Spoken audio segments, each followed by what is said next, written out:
The school half term during October 1991 couldn't have come soon enough for me. Already a powder keg, the situation had escalated, and I was to never attend that place again as it turned out. My old motorcycle dealer mate Paul had a running and riding but scruffy Honda MB50 for sale.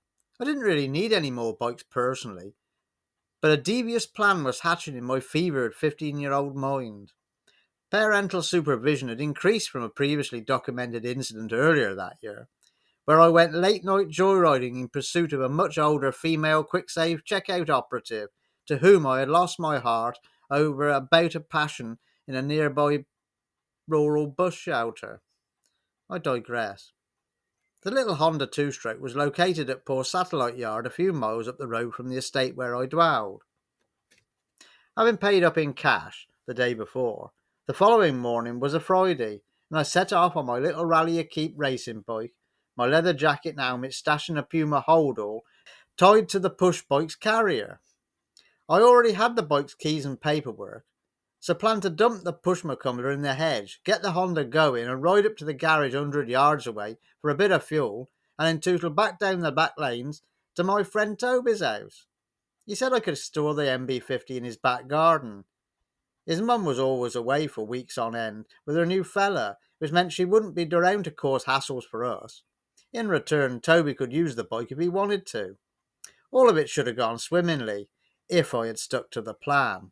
Pulling onto my friend Dave's forecourt at the garage, I only had £2 in my pocket, so was surprised that this managed to brimfill the little two-strokes fuel tank.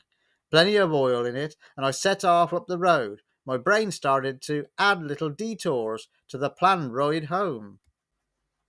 All that fuel meant I could just quickly nip to see a girl I was going out with at that time. She was the very pretty sister of a lad who I was mates with at the Bikers pub, our relationship lasting a heady 2 weeks in total. The ride up over the Mulberries would have been purgatory on my racing bike, but with its wasp-like all-speed exhaust fitted, the MB50 happily got me there in a non-sweat-soaked state. Looking somewhat baffled to see me, my mate and his sister chatted for a while before I thought I might be considered missing in action and ought to be heading back home. This is where things started to get even more messed up. I was enjoying being out and about, buzzing around the countryside, so much so that I took the long way home, which turned into a 20-mile excursion through various villages before I finally put the bike to ride back to my Toby's house. Problem was now I was getting cocky. Instead of back lanes, I just joined the main A road and set off flat out, the bike being able to hit about 48 mile an hour at a ridiculously screaming volume.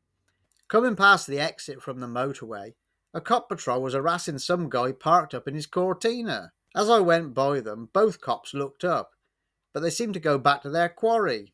Now I was shitting bricks. Head down, I urged the bike to get me away. After a few miles, I became aware of the cop car gaining. At a staggered crossroads, they were 3 cars behind, but as I pulled away, the other cars went elsewhere, leaving me with a Vauxhall Senator motorway patrol car right on my rear mudguard, its lights flashing and sirens on. I pulled into a field entrance and 2 burly cops surrounded me. They turned the Honda off and confiscated the keys, instructing me to push the little bike inside the field and lean it in the hedge.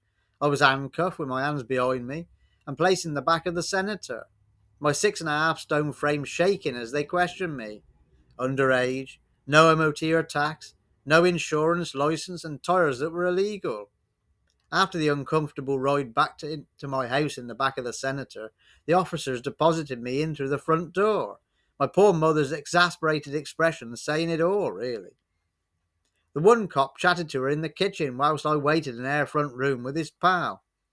"Take the cuffs off him," the senior cop said on reappearing. "Are we not taking him in, then?"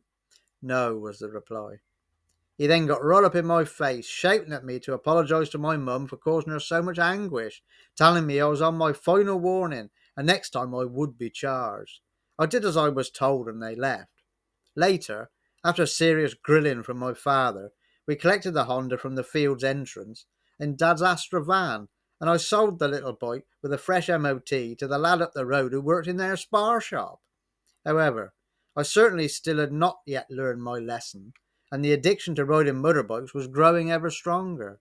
tied to the bikes, push bike, fuck it. All of this coming past the exit from a motorway, a cop put on a completely fucked a relationship list there. Hello there. Thank you for watching my video. If you'd like to see more and you've enjoyed this, then please subscribe to my channel and also share and like. It's always appreciated. It does mean a lot. Take care and all the best.